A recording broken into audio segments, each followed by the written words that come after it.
welcome to a special bonus episode of the Book Up. Today I'm going to be talking about one of my favorite subgenres of fantasy, cozy fantasy. If you've never heard of this genre, stick around because you're going to want to learn more about it. I love it and I think you will too. So curl up, get cozy, and let me give you the Book Up.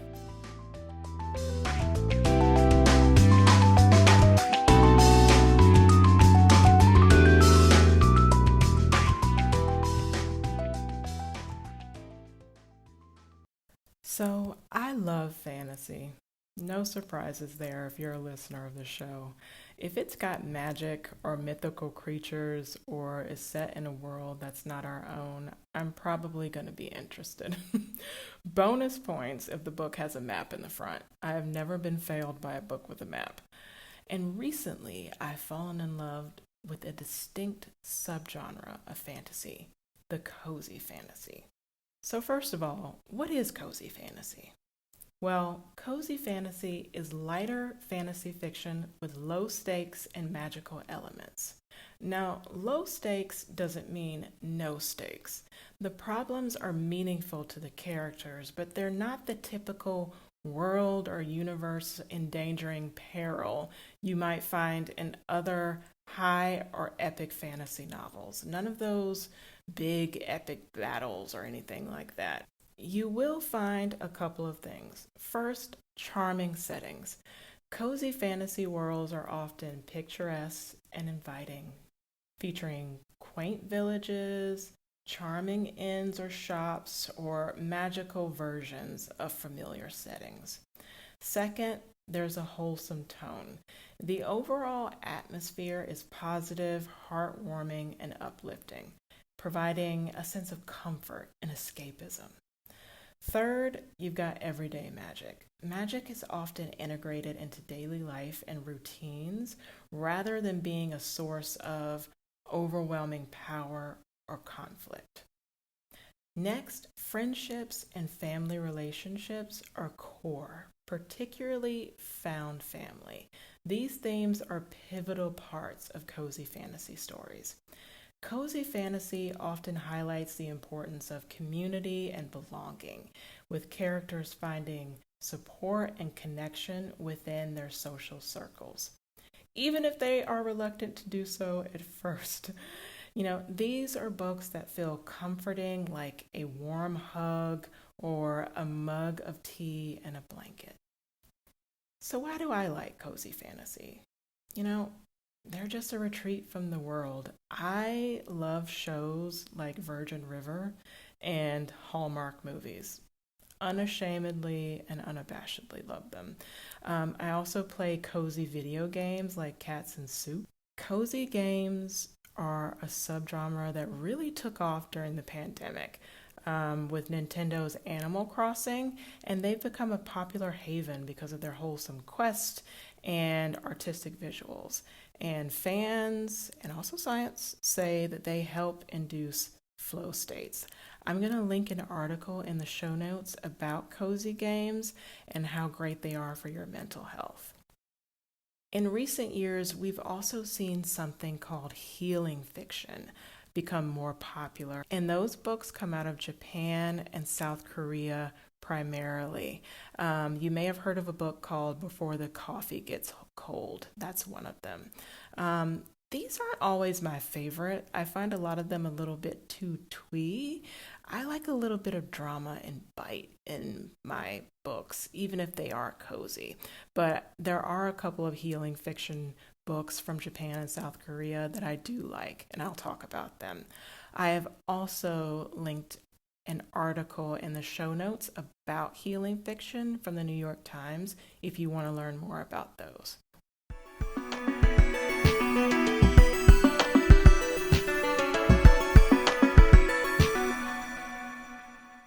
So now that you know more about this space, let's talk book recommendations.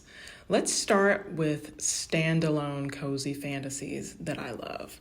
First up, there's The Teller of Small Fortunes by Julie Leong. I hope I'm pronouncing her last name correctly. It's about a wandering fortune teller named Tao who travels between villages with just her trusty mule for company. She only tells small fortunes like what will the weather be like next week or who so-and-so is going to kiss. Tao is on the run from dark secrets in her past, so she tends to keep herself as small as her fortunes. But when one of those little fortunes goes awry, she gets swept into a quest to find a missing child alongside a gruff ex-mercenary and a reformed thief. Along the way, a baker with big dreams and a slightly magical cat join them, forming a ragtag group that is big-hearted as her fortunes are small. What starts as a cautious journey becomes the found family that she never imagined she'd have, and it forces her to decide how much she's willing to risk to keep it together. This book is so warm and cozy and ultimately cathartic. It really leans into that found family aspect I talked about earlier, and it's very funny at parts. Next up is Green Teeth. Remember this one was featured in my season 1 TBR top-up. Well, I read it and I gave it 5 stars as it was everything I loved in a cozy fantasy. Green Teeth, if you'll remember, is about an unexpected friendship between Jenny, a lake monster, and Temperance, a witch who was cast out of her village. And when a sinister new pastor spreads fear throughout the village, the two of them have to work together to protect Jenny's lake and Temperance's family. I adored Jenny Greenteeth and appreciated the found family that she created for herself. While the pastor villain was a bit one-dimensional, this book was still a wonderful read, with a bit of Arthurian legend thrown in. I also want to highlight The Healing Season of Pottery by Yoon So Min. It's a great example of the healing fiction from Asia that I mentioned earlier. Some people might recommend Before the Coffee Gets Cold here, but I didn't vibe with that book. It felt too repetitive and simple to me. I personally felt The Healing Season of Pottery is a much better representative of the healing fiction wave. It's about a burned-out young TV broadcast writer named Jung Min who suffers an emotional breakdown and holds up in her apartment. Who can relate? When she finally emerges, Jung Min walks into a pottery studio in her neighborhood by chance, and there she finds new friends and the opportunity to heal through learning the art of ceramic pottery making.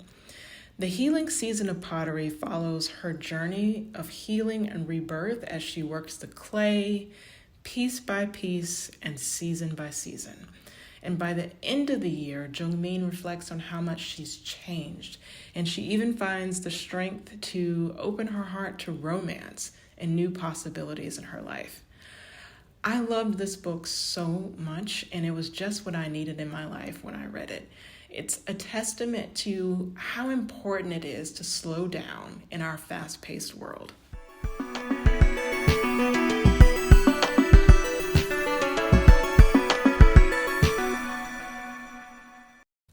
Okay, now let's talk series.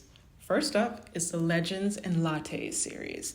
This was my first cozy, and I think Legends and Lattes is largely responsible for kicking off the craze for cozy fantasy in the US.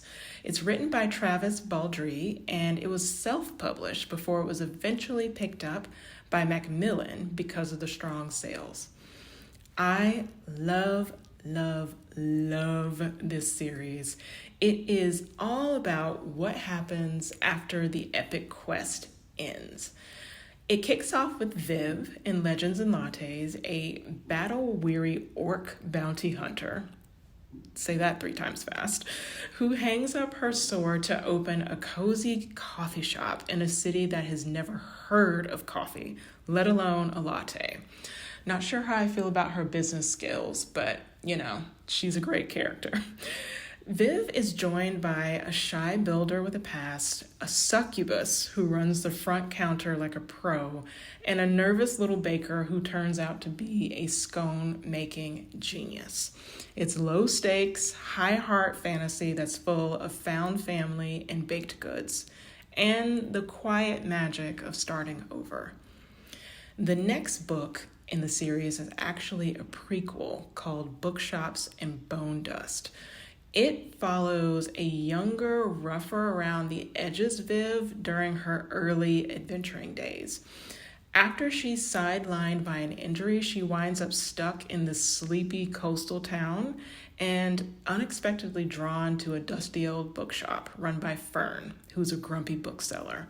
What starts as boredom for Viv turns into a reluctant friendship, the beginnings of a romance, and a surprising mystery involving necromancy and pirates. It also quietly lays the emotional groundwork for the life Viv will one day build on, and for her connection with Fern, who returns in book 3 of the series, Brigands and Bread Knives, which is due out on November the 11th. I definitely recommend starting with Legends and Lattes, not just because it's the first one, but it gives you a solid understanding of what Viv will eventually become, and I think it makes it a much richer read to go back and see who she was in the past. And I just have to say, I cannot wait for Brigands and Bread Knives. I loved Fern, and I'm really looking forward to reading something from her point of view and visiting her again. That book is going to follow her as she tries to shake off a midlife crisis. She's going to go to Thune, hook up with Viv again, and maybe start, a new bookshop next to her. But of course, she has a drunken night out that turns things upside down. All right, next is the Emily Wilde series. I'm not going to say too much about this one because I did a series spotlight on it, which I've linked in the show notes. But suffice to say, it's one of my favorite book series of all time, of any genre.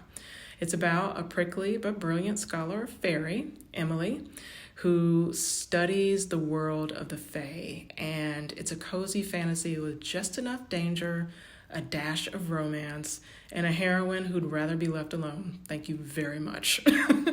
I highly recommend it. Check out the series Spotlight for more details. Next, let's talk about The Sunken Archive duology by Sylvie Cathrall. It's 2 books. Book 1 is called A Letter to the Luminous Deep, and book 2 is A Letter from the Lonesome Shore. It's a magical academia fantasy told entirely in an epistolary format. Letters, journal entries, and research notes. The duology is set in an underwater world that revolves around these scholarly campuses, and it's all very Victorian. I would describe it as Emily Wilde meets Jane Austen with a touch of Jules Verne's 20,000 Leagues Under the Sea thrown in.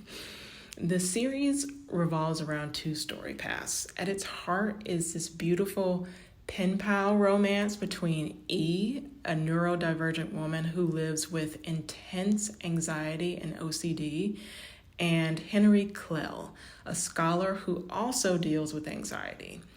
But there's this mysterious seaquake that destroys E's home, and she and Henry vanish.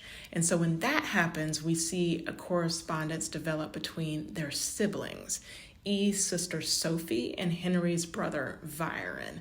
They piece together the letters, sketches, and field notes that E and Henry left behind and slowly learn what was behind their siblings' disappearances. I absolutely gobbled up Luminous Deep, and same thing for Lonesome Shore.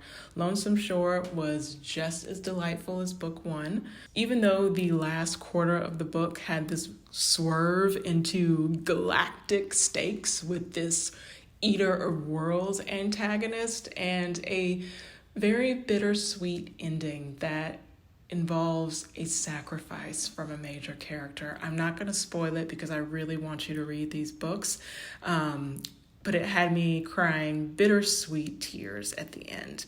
I think if you love gentle world building, brainy characters with big feelings, and a romance of manners, this one's for you. Bonus points if you love the ocean and marine life. Next up is The Spell Shop by Sarah Beth Durst. The Spell Shop is a cozy fantasy about a librarian named Keela and her sentient spider plant, Kaz. When a revolution burns down her library, Keela and Kaz flee back to her childhood home, where they start, of all things, a jam shop. That is a cover for an illegal spell-selling business. Keela is a heroine in the mold of Emily Wilde. Brilliant, introverted, and deeply uncomfortable around people. So naturally, she is going to find her some found family and friends back on her home island, including a very nosy and very handsome neighbor who's a mer horse herder named Laren. Don't ask, just read it. If I had a quibble, it's that I found it a tad too long. I think it could have been about 50 pages shorter. I will admit to skimming the last few chapters, and I think Durst could have folded in some of the last few plot points more concisely. Some of it felt like a bit of manufactured conflict, and I think it could have been fine if it had ended at chapter 29 or 30. I also want to give you a brief content warning. There are some brief mentions of child and spousal abuse in chapter 26 when we learn more about Laren's backstory. Just wanted to put that out there for readers that may need a content warning. Last but not least, there's The House in the Cerulean Sea by T.J. Klune. It is a lovely book about Linus Baker, a by-the-book caseworker for the department in charge of magical youth, aka Dicamy, who is assigned to investigate an orphanage on Marsyas Island run by a man named Arthur Parnassus, and it houses 6 magical kids. Linus, who's initially really rigid and a bit of a sad boy, to be honest, finds his life transformed as he grows to care for the kids and Arthur, which ultimately leads him to question his own beliefs and the world that he knows. Cerulean Sea was so sweet and heartwarming, and the kids are probably the best aspect of the book. They are so unique with their different powers, but each one is ultimately just a child, which Klune goes to great lengths to express.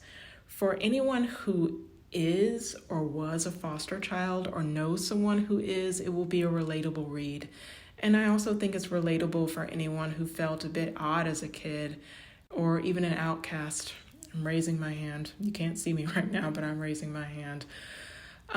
Personally, I thought the second book in the series, Somewhere Beyond the Sea, was a bit meh. In many ways, it felt like a retread of the first one theme-wise, although I did enjoy learning more about Arthur's backstory and seeing the kids grow up. But the ending was a little bit too neat, if you ask me. I'm not sure if Klune is going to write other books in this world, but I probably won't read them unless they delve into one of the adopted kids rather than Linus or Arthur. But I absolutely recommend that you at least read House on the Cerulean Sea and then decide for yourself if you want to keep going.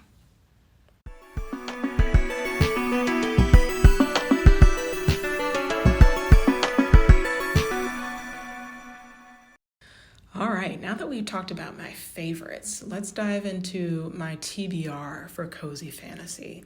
First up is The Cat Who Saved Books by Sosuke Natsukawa. It's about a talking tabby cat who recruits a shy, bookish teenage boy to help rescue neglected stories from people who don't appreciate them.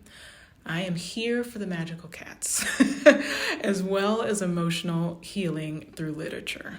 Second is A Psalm for the Wild Built by Becky Chambers. It's about a tea monk and a robot who explore the meaning of life and connection in a post-scarcity society. I have no idea what a tea monk is, but I'm going to find out. Third is The Enchanted Greenhouse, which is a prequel to The Spell Shop. Mild spoiler here, but in it we meet Turlu Perna, who is the librarian who created Kaz. Unfortunately, that was illegal, and the powers that be punished Turlu by turning her into a wooden statue. Eventually, Turlu wakes up after years as a statue, and she finds herself on a snowy island full of magical greenhouses and a grumpy gardener. Apparently, there is also a flying cat and a talking rose in this. I've already started reading this one, and so far, it is delightful.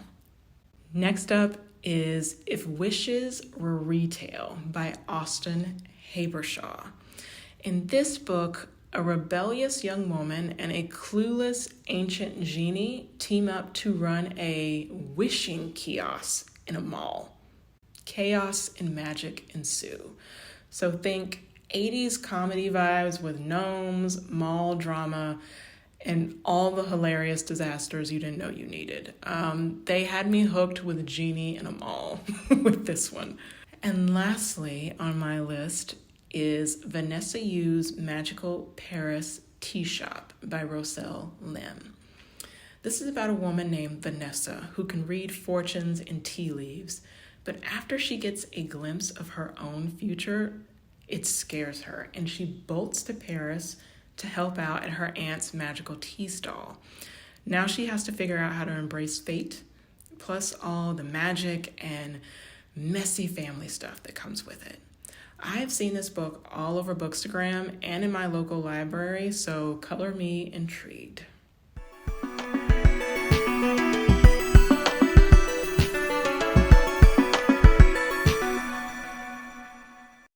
And that's a wrap for today's dive into cozy fantasies. This episode was a bit longer than usual, but I hope you have found some new books to add to your TBR, or at least some fun ideas to daydream about while you sip your favorite drink. If you've read any of these books or have other cozy favorites of your own, hit me up on Instagram and drop a comment on today's episode post at the Book Up Pod. I'd love to hear what you're reading right now. And if any one of today's lineup caught your fancy, check out the episode description for shoppable links. I'll earn a small commission if you make a purchase. That really helps keep the show going.